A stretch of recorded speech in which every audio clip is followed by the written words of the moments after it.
Hello ছাত্রছাত্রীরা, আশা করি তোমরা সবাই ভালো আছো। আজ শিক্ষক দিবস। তো সবাইকে শিক্ষক দিবসের উপলক্ষে শুভেচ্ছা জানাই। আর আমার নিজের শিক্ষকদেরকেও আমার তরফ থেকে শুভেচ্ছা জানাচ্ছি সেই টিচারদেরকে। তো আজ আমি ডালখোলা গার্লস হাই স্কুলের সেকেন্ড সাবমিটিভের এক্সামিনেশনের পরীক্ষার কিছু প্রশ্ন উত্তরগুলো দেবো অঙ্কের। তো প্রথম অঙ্কটা দেখো কী লেখা আছে। দুটি নীরের গোলকের বক্রতলের ক্ষেত্রফলের অনুপাত যদি 16:9 হয়, তাহলে তাদের আয়তনের অনুপাত কী হবে? তো দেখো আমি কীভাবে করছি অঙ্কটাকে। তো এখানে বক্রতলের ক্ষেত্রফলের অনুপাত দিয়েছে 16:9। এর মানে আমরা ব্যাসার্ধের অনুপাত লিখতে পারি 4:3, কারণ বক্রতলের ক্ষেত্রফলের সূত্র হচ্ছে 4πr²। আর মানে ব্যাসার্ধ আর 4π হচ্ছে ধ্রুবক। তো r² মানে 16 যদি রুট করি তাহলে 4 হয়, আর 9 যদি রুট করি 3 হয়। যেহেতু শর্ট কোশ্চেন অঙ্ক, সেটা শর্টের মতন আমি করলাম। আর এদের আয়তন অনুপাত মানে এদের ঘনফল 4-এর কিউব হবে, 3-এর কিউব হবে। আর যেহেতু গোলক আছে 4/3π এরও ক্ষেত্রে হবে, 4/3π এরও ক্ষেত্রে হবে। তাই দুটো অনুপাত যেহেতু তোমার দুটোই যেহেতু একই জিনিস, ধ্রুবক, এখানে ওটা লিখলাম না। তো 4³3³ মানে 64:27। তাহলে এই অঙ্কের অ্যান্সার হবে 64:27। এবার আসছি পরের অঙ্ক দিয়েছে x প্রপোর্শনাল টু y এবং y 8 যখন x = 2। তার মানে y = 16 হলে x এর মান কত হবে হিসাব করে লিখি। দেখো অঙ্কটা কীভাবে করছি। x প্রপোর্শনাল টু y, তার মানে x = ky, কে হচ্ছে শূন্য বোধের। যখন x = 2 তখন y = 8। তো x এর জায়গায় 2 বসালাম আর y এর জায়গায় 8 বসালাম। বসিয়ে এখান থেকে k এর মানটাকে বের করলাম। 2/8 মানে 1/4। তো এই k এর মানটা 1/4টাকে আমি এখানে বসিয়ে দিব। দেখো বসিয়ে দিয়েছি। তাহলে x = 1/4 × y। এবার এই 1 নং সমীকরণে y = 16 বসাবো। তো y = 16 বসালাম। তো 4 4 16, তাহলে x এর মান 4। তাহলে এখান থেকে বোঝা যাচ্ছে যে এর অ্যান্সার হবে 4, x এর মান। মানে y = যখন 16 হবে তখন x এর মান হবে 4। এবার হচ্ছে পরের অঙ্ক দিয়েছে শুভেন্দু ও নৌসাদ যথাক্রমে এত টাকা দিয়ে একটি ব্যবসা শুরু করলো। 1 বছর পর ব্যবসা এত টাকা ক্ষতি হলো, তো সমুদ্রের ক্ষতির অনুপাত কত? তো দেখো অঙ্কটা কীভাবে করছি। তো প্রথমে লিখলাম শুভেন্দু = নৌসাদ, মানে 1500:1000। তো কাটাকাটি করলে 3:2 বের হলো। তো 75 টাকার ক্ষতির মধ্যে শুভেন্দুর ক্ষতি মানে 3। তো 3/5 মানে 3 আর 3 আর 2 যোগ করে 5, 3/5 × 75। কাটাকাটি করলাম, তো অ্যান্সার হলো 45। তার মানে এটার অ্যান্সার হবে 45 মানে 45। পরের অঙ্ক, দুটি বৃত্তের ব্যাসার্ধের দৈর্ঘ্য যদি 5 সেমি ও 3 সেমি হয়, আর বৃত্ত দুটি যদি পরস্পরকে বহিঃস্পর্শ করে, তাহলে বৃত্ত দুটির কেন্দ্রদের মধ্যে দূরত্ব কত হবে? তো মনে রাখতে হবে, বৃত্ত দুটি যদি বহিঃস্পর্শ করে তাহলে এই দুটোকে যোগ করতে হবে। মানে 5 আর 3 যোগ করলে পরে হবে 8। তার মানে এটা অ্যান্সার হবে 8 সেমি। যদি এখানে লেখা থাকতো অন্তঃস্পর্শ করে, তাহলে 5 আর 3 বিয়োগ করে দিতাম, মানে অ্যান্সার হতো 2 সেমি। তো এটার অ্যান্সার হবে 8 সেমি, যেহেতু বহিঃস্পর্শ করেছে। এবার পরের অঙ্ক, একটি শঙ্কুর ব্যাসার্ধের দৈর্ঘ্য ও উচ্চতা প্রত্যেকটিকে যদি দ্বিগুণ করা হয়, তাহলে শঙ্কুরের আয়তন পূর্বের আয়তনের কত গুণ হবে হিসাব করে লিখি। তো দেখো আমি কীভাবে করেছি। এটা দেখো প্রথম অঙ্কটা, যে বৃত্ত দুটি কেন্দ্রদের মধ্যে তো 5 + 3 মানে 8 সেমি হবে। এবার তারপরে অঙ্কটা ধরি শঙ্কুর ব্যাসার্ধ r একক, উচ্চতা h একক, তাহলে আয়তন হয়ে যাবে πr² h ঘন একক। এবার লিখে দিয়েছি পরিবর্তিত শঙ্কুর আয়তন, মানে পরিবর্তিত শঙ্কু মানে ব্যাসার্ধকেও দ্বিগুণ করা হলো, উচ্চতাকেও দ্বিগুণ করা হলো। তার মানে r এর জায়গায় 2r হয়ে গেলো, h এর জায়গায় 2h হয়ে গেলো। এটা গেলো 4r² × 2h, তাহলে 4 2 = 8 πr²। তাহলে 4 × পূর্বের শঙ্কুর আয়তন, মানে কত গুণ হয়ে গেলো? পূর্বের শঙ্কুর আয়তনের 8 গুণ হয়ে গেছে। তাহলে এটা অ্যান্সার হবে 8 গুণ। এবার আসছি পরের অঙ্ক। এখানে বলছে 3x² + 8x + 2 = 0 সমীকরণের বীজদ্বয় আলফা ও বিটা হলে 1/α + 1/β এর মান কত হবে? তো দেখো অঙ্কটা কীভাবে করেছি। তো এইখানে এত সমীকরণের বীজদ্বয় আলফা ও বিটা লেখা আছে। তা আলফা প্লাস বিটা মানে হয়ে গেলো -b/a। তো b বলতে 8 আর a বলতে 3, এবং বীজদ্বয়ের গুণফল মানে c/a, c বলতে 2 আর a বলতে 3। এবার বলছে 1/α + 1/β, তার মানে সমান সমান, এটাকে লসাগু করলাম, এটা হয়ে গেলো আলফা × বিটা, আর উপরে হয়ে গেলো বিটা প্লাস আলফা।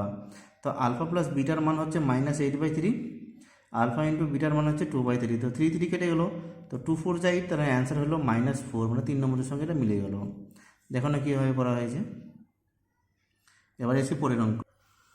পরের অঙ্কে বলে দিয়েছি ABC ও DEF এই দুটো ত্রিভুজ মধ্যে এগুলো যদি সমানুপাতে থাকে তাহলে এখানে কোনটার সঙ্গে এর মানটা সমান হবে। তো দেখো অঙ্কটাকে কীভাবে করেছি। তো ABC ত্রিভুজ আর একটা DEF ত্রিভুজ। তো এখানে কোশ্চেনের মধ্যে যেটা লেখা আছে প্রথমে AB/DE, তার মানে AB এর সঙ্গে DE সমান, BC এর সঙ্গে FD, BC এর সঙ্গে FD, মানে এরা সমানুপাতে থাকে। AC এর সঙ্গে EF, AC এর সঙ্গে EF। তা আমি এখানে দেখতে পাচ্ছি এই B কোণের সঙ্গে এই D কোণটার মিল আছে, সমান আছে। কেন কেন দেখো, এটা 1 এটা 2, তার মানে এই দুটোর মাঝখানে এটা আছে, আর 1 আর 2 এই দুটোর মাঝখানে ডিটা আছে। সেই নামে এটা অ্যান্সার হবে B = D, মানে এই দুটো কোণ সমান হবে। এটা সমানুপাতে বা সদৃশ্যতার মধ্যে আছে। দেখে নাও 2 এর অঙ্ক। তো এখানে বলেছে x proportional to y square এবং y = 2a যখন x = a, তাহলে x ও y এর মধ্যে সম্পর্ক নির্ণয় করি। দেখো কীভাবে করছি। তো x proportional to y square মানে x = ky স্কয়ার, কে যেখানটা অশূন্য ভেদধ্রুবক। তো y = 2a যখন x = a, তার মানে x এর জায়গায় a বসলো, y এর জায়গায় 2a বসে গেল। তাহলে a = 4a স্কয়ার, কে হলো স্কয়ার করলে পরে 4a স্কয়ার হলো, কে হলো, তা কে = a/4a স্কয়ার, তা কাটাকাটি 1/4a। তাহলে এই 1/4a এই সমীকরণে বসিয়ে যাবো কে এর জায়গায়, বসিয়ে দিয়েছি। তাহলে x = 1/4a y স্কয়ার।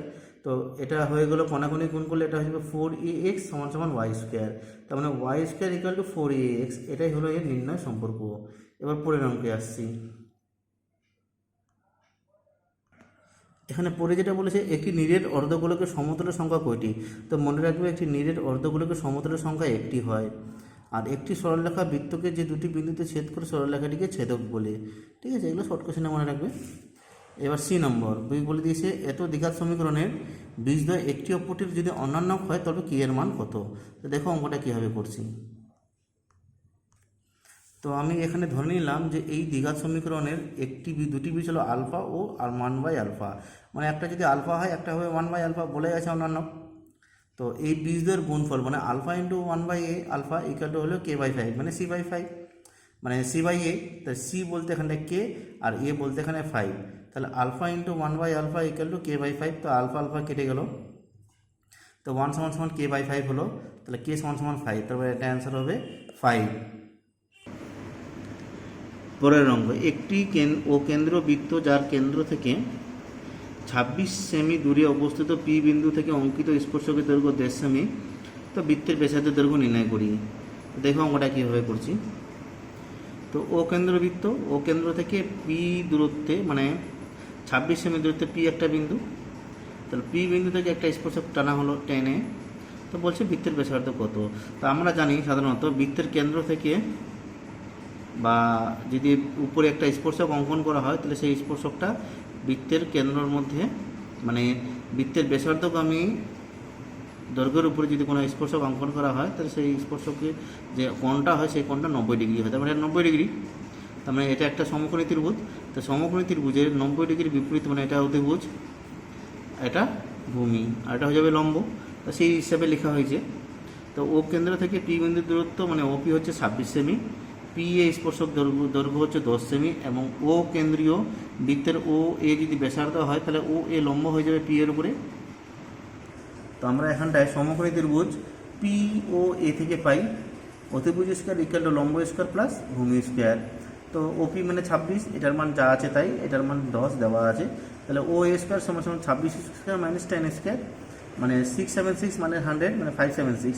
তার মানে ও এর মান +/√24, তার মানে এটার অ্যান্সার হচ্ছে 24। ও সরি, এটা শুধু +-24 হবে। তো প্লাসের মানটাকে নিব, মাইনাসটাকে নিব না, যেহেতু মাইনাসটা কখনো বৃত্তের ব্যাসার্ধ হতে পারে না। তার মানে ও এর মান হয়ে গেলো 24, তার মানে ও এ ব্যাসার্ধের দৈর্ঘ্য 24 সেমি। দেখানো কীভাবে অঙ্কটা করা হলো। চিত্রটাকে মেন ভালো মতন দেখবে যে পি ও এ একটা সমকোণী ত্রিভুজ হয়ে গেছে। এই যে পি ও এ একটা সমকোণী ত্রিভুজ যেখানে এ কোণটা হচ্ছে 90 ডিগ্রি। এবার যাচ্ছি পরের অঙ্কে। বছরের প্রথমে প্রদীপবাবু ও আমিনা বিবি যথাক্রমে 24,000 টাকা ও 30,000 টাকা দিয়ে ব্যবসা শুরু করলো। 5 মাস পর প্রদীপবাবু আরও 4,000 টাকা মূলধন দেন। তা বছরের শেষে এত টাকা লাভ হলে কে কত টাকা পাবে লাভাংশ থেকে হিসাব করে লিখি। তো দেখো এখানটা প্রদীপবাবু 5 মাস পরে 4,000 টাকা দিয়েছে, তার মানে 5 মাস পর্যন্ত ওর 24,000 টাকা কেটেছে। 5 মাস পরে মানে আগামী 7 মাসের জন্যে এই 24,000 যোগ 4,000 মানে 28,000 টাকা আগামী 7 মাস কেটেছে। আর আমিনা বিবির যে 30,000 টাকা দিয়েছিল সেই 30,000 টাকা পুরোপুরি 12 মাস 12 মাসই কেটেছে, কারণ ওই টাকা সে কোনো তুলেনি বা দিয়েও নি, সেই জন্য 30,000 টাকা ওর 12 মাসই কেটেছে। কিন্তু প্রদীপবাবু 5 মাস পরে আরও টাকা দিয়েছে। দেখো অঙ্কটা কীভাবে করছি। তো প্রথমে লিখলাম প্রদীপবাবুর 1 মাস হিসেবে মূলধন ওই যে 24,000 টাকা 5 মাস, 24,000 যোগ 4,000 মানে 28,000 টাকা 7 মাস, তার মানে এটা হয়ে গেলো 1,20,000 টাকা। আর এখানে 28,000-এর সঙ্গে 7 গুণ করলাম তাহলে 1,96,000 টাকা। আর 1,20,000 টাকা আর 1,96,000 টাকা গুণ করলে হয়ে গেলো 3,16,000 টাকা। তাহলে প্রদীপবাবুর 1 মাস হিসেবে মূলধন হয়ে গেলো 3,16,000 টাকা। এবার আমিনা বিবি 1 মাস হিসেবে মূলধন, যেহেতু আমিনা বিবি 30,000 টাকা দিয়েছে তো সে 12 মাসই খাটবে সেই টাকাটা, তাহলে আমিনা বিবির হয়ে গেল কত 3,60,000 টাকা। এবার প্রদীপবাবু ও আমিনা বিবির মূলধনের অনুপাত কত হয়ে গেল 3,16,000 ইস্টু 3,60,000। তো এটা হলো 316, এটা হলো 360। তো 4 দিয়ে কাটলাম তো এটা হয়ে গেলো 79, এটা হলো 90।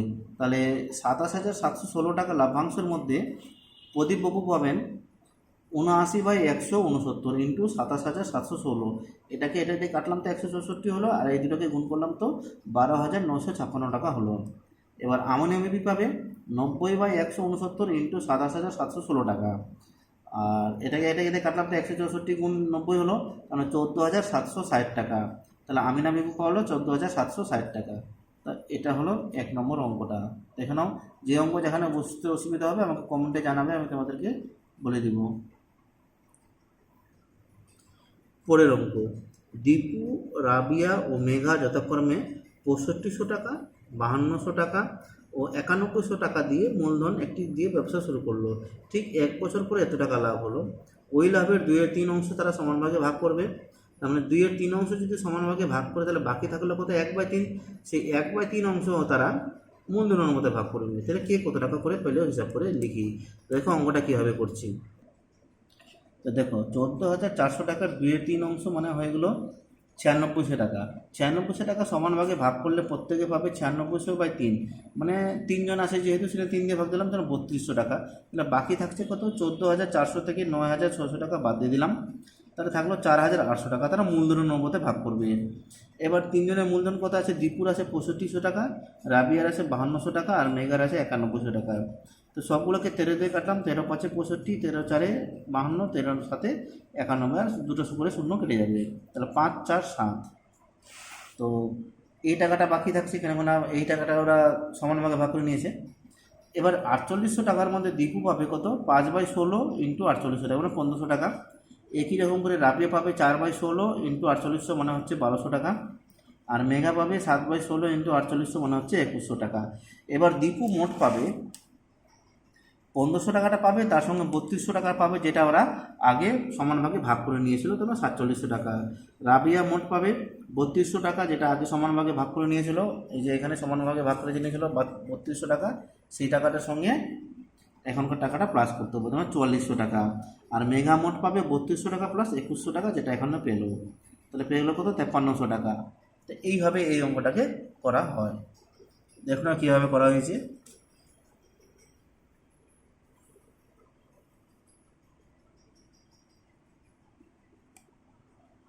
পরের অঙ্ক, যদি মানে এ প্রপোর্শনাল টু বি এবং বি প্রপোর্শনাল টু সি হয়, তাহলে প্রমাণ করো যে a³ + b³ + c³ proportional to 3abc। ভেদের অঙ্ক, যারা ভেদ সম্পর্কে যাদের একটু জ্ঞানটা জানা নেই তারা আমার ভেদের অঙ্কের দেখতে পারো আমার চ্যানেলে গিয়ে, সেখানে সম্পূর্ণ ভেদটা আলোচনা করা হয়েছে আর এই অঙ্কটাও আলোচনা করা হয়েছে। তো এবার এই অঙ্কটা কীভাবে করা হচ্ছে দেখানো হচ্ছে। তো a প্রপোর্শনাল টু b এবং b প্রপোর্শনাল টু c, তার মানে a = kb R b = lc, যেখানে k আর l হলো ভেদ ধ্রুবক। তো এই b এর জায়গায় এই lc বসিয়ে দিলাম, তাহলে এ এর মান হয়ে গেল কে এলসি আর বি এর মান হয়ে গেল এলসি। এবার এখানে যেটা বলেছে ওরা যে এই দুটো সরল বেঁধে থাকবে, তা সরল বেঁধে থাকা মানে কি, এটা আর এটা এই দুটোর ভাগের যে মানটা হবে সেটা ধ্রুবকে থাকবে, তাহলে সরল বেঁধে থাকে। তাহলে আমি এটাকে এটা আর এটার ভাগফলটাকে ধ্রুবক প্রমাণ করছি। দেখো A cube plus B cube plus C cube by 3abc, তাহলে এ এর জায়গায় এ এর মানটা বসালাম, বি এর জায়গায় বি এর মানটা বসালাম, আর সিটা যা আছে তাই নিচেও তাই করেছি। তাহলে এটা হয়ে গেলো K cube L cube C cube, আর এটা হয়ে গেলো L cube C cube plus C cube, আর নিচে হয়ে গেলো 3k² সি কিউব। তো উপর থেকে সি কিউবটাকে কমন নিলাম, তাহলে এটা হয়ে গেলো K cube L cube plus 1 by 3k² C cube. C cube কেটে গেলো, মানে যেই পার্টটা বাঁচলো দেখো এখানে কোথাও এ বি সি নেই, তার মানে কি এই পার্টটা ধ্রুবক। তার মানে কী প্রমাণ করতে পারলাম যে এদের ভাগফলটা একটা ধ্রুবক। তা ভাগফল যেহেতু ধ্রুবক প্রমাণ হয়ে গেলো, তার মানে এই দুটো সরল ভেদে আছে প্রমাণিত। শেষ। পরের অঙ্ক যেটা আছে সমাধান করি। তো অঙ্কটা আছে কি 1/x minus 1/x plus B equal to 1/a minus 1/a plus B. তো এটা লসাগু করলাম, তাহলে এটা হয়ে গেলো এক্স প্লাস বি। তাই এক্স প্লাস বি এর সঙ্গে যদি আমরা 1টাকে গুণ করি, এক্স প্লাস বি এর সঙ্গে যদি 1টাকে গুণ করি, তাহলে এক্স প্লাস বি মাইনাস 1-এর সঙ্গে এক্স গুণ করবো এক্স, তাহলে এক্স কেটে যাবে। এখানেও সেম একই রকম এ আর এ প্লাস বি গুণ লসাগু হয়ে গেলো। এই 1-এর সঙ্গে এ প্লাস বিকে গুণ করলাম তো এ প্লাস বি হয়ে গেলো, আর 1-এর সঙ্গে এ কে গুণ করলাম তো মাইনাস এ আর এ কেটে গেলো। তো বাঁচলো এখানটায় B by x² plus B x সমান সমান B by a² plus A x. তাহলে বি বিও কেটে গেলো, এখানে 1 এখানটা 1 দিয়ে এটাকে গুণ করলাম তো এটাই হবে, আর এই 1 দিয়ে এটাকে গুণ করলাম তো এটা হবে। x² এক যেখানে আসলাম, তারপরে লিখলাম কি bx মাইনাস এ এক্স। তো bx মাইনাস এ এক্স, তো এটাকে a² মাইনাস b² সূত্রে ফেললাম, a plus B A minus B, আর এখান থেকে বিটাকে কমন নিলাম, তাহলে এটা হয়ে গেলো B X minus A equal to 0। তাহলে এক্স মাইনাস এটাকে কমন নিলাম, যা হয়ে গেলো x plus A plus B. তার মানে হয় x minus A equal to 0 মানে এক্স ইকুয়াল টু এ, অথবা x plus A plus B equal to 0, তার মানে x equal to minus A minus B. এখানে মাইনাসটাকে কমন নিলাম, এটা হয়ে গেলো এ প্লাস বি। তাহলে নির্ণয় সমাধান এক্স ইকুয়াল টু এ আর একটা হয়ে গেলো মাইনাস এ প্লাস বি। তাহলে এটা অ্যান্সার এটাই হবে। তা যারা সমাধান সম্বন্ধে একটু জ্ঞানটা কম আছে তারা আমার চ্যানেলে গিয়ে এই দ্বিঘাত সমীকরণটা দেখে নিতে পারে। তো দ্বিঘাত সমীকরণের অনেক অঙ্ক ওখানে করে দেওয়া হয়েছে, তো তোমরা সেটা আমার ভিডিওটাকে দেখে নিতে পারো। আর যদি ভালো লাগে তা চ্যানেলটাকে সাবস্ক্রাইব করে নেবে, যদি খারাপ লাগে সেটাও আমাকে কমেন্টে জানাবে, তাহলে আমার নেক্সট ভিডিওতে যেটাকে যেন আমি ঠিক করতে পারি। এবার যাচ্ছে পরের অঙ্কে। তো পরের অঙ্কে দুটো উপপাদ্য আছে, সেই উপপাদ্যগুলোর পেজ নাম্বার আমি লিখে দিয়েছি, তো তোমরা সেখানে পেয়ে যাবে। আর 6 নম্বর একটা প্রয়োগ আছে, সেই প্রয়োগটা হচ্ছে পেজ নাম্বার 259-এ করে দেওয়া আছে, মানে এক্সারসাইজে আছে। তো এই উপপাদ্যটা আমি তোমাদেরকে প্রয়োগটা বলে দিচ্ছি কীভাবে হয়েছে। তো এখানে এ বি সি একটা ত্রিভুজ, তো এ থেকে বিসি অতিভুজের উপরে একটা লম্ব টানা হলো ডি, ঠিক আছে। তো এইখানে আমি দুটো ত্রিভুজ পেয়ে গেলাম, একটা ত্রিভুজ পেয়ে গেলাম এ সি ডি, আর একটা ত্রিভুজ পেয়ে গেলাম এ বি সি। তো এই দুটো ত্রিভুজের এ কোণটা আর এই কোণটা সমান, মানে এই এ কোণটা আর এই বি কোণটা সমান, ঠিক আছে। তো এই কোণটা সমান হচ্ছে কার সঙ্গে, এ সি ডি ত্রিভুজের সঙ্গে, আর এই বি কোণটা সমান হচ্ছে এ বি সি ত্রিভুজের ক্ষেত্রে। তাহলে এ বি সি ত্রিভুজ বাই এ সি ডি ত্রিভুজ, তাহলে এ বি সি ত্রিভুজের ক্ষেত্রফল হচ্ছে হাফ ইন্টু ভূমি ইন্টু উচ্চতা, তাহলে এটা হচ্ছে ওর ভূমি আর এডিটা হচ্ছে ওর উচ্চতা এই ত্রিভুজটার। আর এসিডি ত্রিভুজের হাফ ইন্টু ভূমি ইন্টু উচ্চতা, ভূমি হচ্ছে সিডি আর উচ্চতা হচ্ছে এডি, তাহলে এখানে কাটাকাটি করে বের হলো বিসি বাই সিডি। এবার এবিসি ও এসিডি সদৃশ্যকোণী ত্রিভুজ, আর আমি বলে দিয়েছি এ কোণটা আর বি কোণটা সমান, আর এই ডি কোণটার সঙ্গে এই এবিসি ত্রিভুজের এই পুরো কোণটা সমান হবে, ঠিক আছে। তো দেখো, তো বিসি বাই এসি, ঠিক আছে, বিসি বলতে এই যে বড় ত্রিভুজটার অতিভুজ, আর এসি বলতে এই এসিডি ত্রিভুজটার অতিভুজ, সমান সমান এসি। এসি বলতে হচ্ছে এই ত্রিভুজটার ভূমি, এবিসি ত্রিভুজটার ভূমি হচ্ছে এসি, আর এসিডি ত্রিভুজের ভূমি হচ্ছে সিডি, সমানুপাতে যেহেতু আছে তো তাই লেখা হলো এটা অতিভুজ আর এটা ভূমি। এবার কোনাকুনি গুণ করলাম, তাহলে BC into CD equal to AC into AC, তার মানে এসি স্কোয়ার। তো আমরা এখানে যেটা পেয়েছিলাম বিসি বাই সিডি সেটা লিখেছি, তো উপর নিচে আমি সবাইকে বিসি দিয়ে গুণ করলাম, এটাকেও বিসি দিয়ে গুণ করলাম, নিচেটাকেও বিসি দিয়ে গুণ করলাম, তাহলে উপরে হয়ে গেলো বিসি স্কোয়ার, আর নিচে পেলাম সিডি ইন্টু বিসি। তো সিডি ইন্টু বিসি মানে কি আবার এসি স্কোয়ার, তাহলে আমি ওখানে লিখে দিলাম এসি স্কোয়ার। তাহলে দেখো প্রমাণিত হয়ে গেল। এবার যাচ্ছি পরের অঙ্কে। তো এখানে বলেছে অর্ধগোলাকৃতি একটি বাটি তৈরি করতে এত বর্গ সেমি পাত লেগেছে, তো বাটিটির মুখের ব্যাস কত? তাহলে যেহেতু বাটি আছে তার মানে বাটির উপরের মুখটা খালি, তার মানে বক্রতলের ক্ষেত্রফল, তার মানে এটা বক্রতলের ক্ষেত্রফল দেওয়া আছে। যেহেতু বাটি বলেছে বাটির উপরের মুখটা তলটা থাকে না, মানে আমরা একটা বক্রতল দিয়ে করবো অঙ্কটাকে। দেখো কীভাবে করছে। তো আমি এখানে ধরে নিলাম দড়ি বাটিটির মুখের ব্যাসার্ধ 8 সেমি, তো শর্তানুসারে 2 পাই আর স্কোয়ার ইকুয়াল টু 127 পূর্ণং 2/7, মানে কি বক্রতলের ক্ষেত্রফল 4 পাই আর স্কোয়ার, হাতে 2 পাই আর স্কোয়ার হয়ে যাবে অর্ধেক। তাহলে এটা মানগুলো বসালাম, এটা হলো 891/7, 7 কেটে গেল, তার মানে আর স্কোয়ার ইকুয়াল টু হয়ে গেলো 891/2 × 22, মানে এই যে 2 × 22টা এখানে চলে আসলো, কাটাকাটি করলাম তো 81/2 × 4 হবে। তো এখানে আর স্কোয়ার ইকুয়াল টু 81/4, তার মানে আর স্কোয়ার ইকুয়াল টু 9/2 তার হোল স্কোয়ার, আর স্কোয়ার স্কোয়ার মিলে গেল, তার মানে আর ইকুয়াল টু 9/2, তার মানে আর এর মান হয়ে গেলো 9/2। তাহলে বাটিটির মুখের ব্যাসার্ধ হয়ে গেলো 9/2 সেমি, তাহলে বাটিটির মুখের ব্যাস হয়ে যাবে কত 9/2 × 2, কাটাকাটি করলাম 9 সেমি, তাহলে বাটিটির মুখের ব্যাস হয়ে গেলো 9 সেমি। ঠিক আছে, অঙ্কটা এখানেই শেষ। এবার পরের অঙ্ক। কোনো শঙ্কুর উচ্চতা ও তির্যক উচ্চতা যথাক্রমে 6 সেমি ও 10 সেমি হলে শঙ্কুটির সমকোণের ক্ষেত্রফল ও আয়তন নির্ণয় করা হবে। তো দেখো এখানে ব্যাসার্ধ দেওয়া নাই, তো আমি এখানে প্রথমে ব্যাসার্ধ বের করে নিব। তো শঙ্কুর উচ্চতা 6 সেমি, শঙ্কুর তির্যক উচ্চতা 10 সেমি, তাহলে শঙ্কুর ব্যাসার্ধ হয়ে যাবে কত 10 স্কোয়ার মাইনাস 6 স্কোয়ার, মানে তির্যক উচ্চতা থেকে শঙ্কুর উচ্চতা বাদ দিব। তাহলে ক্যালকুলেশন করলাম, বের হলো 64 মানে 8, তাহলে শঙ্কুর উচ্চতা হয়ে গেলো ব্যাসার্ধ হয়ে গেলো 8 সেমি। তো শঙ্কুর সমকোণের ক্ষেত্রফলের সূত্র হচ্ছে পাই আর এল প্লাস পাই আর স্কোয়ার। তো এখান থেকে পাই আরটাকে কমন নিলাম, তাই এল প্লাস আর হলো। এবার মানগুলোকে বসিয়ে দিলাম, পায়ের জায়গায় পায়ের মান বসালাম, আর এর জায়গায় আর এর মান বসালাম, এল এর জায়গায় এল এর মান বসালাম, ক্যালকুলেশন করে এটা মান বের হলো 22 × 8 মানে 176 × 18/7, এটা 3168/7 বের হলো। এটাকে ভাগ দিলাম, তো ভাগ দিয়ে অ্যান্সার বের হলো কত 452 পূর্ণং 4/7। তাহলে এটা আমার বের হয়ে গেলো শঙ্কুর সমকোণের ক্ষেত্রফল। এবার আমরা বের করবো শঙ্কুর আয়তন। তো শঙ্কুর আয়তনের সূত্র হচ্ছে 1/3 পাই আর স্কোয়ার এইচ।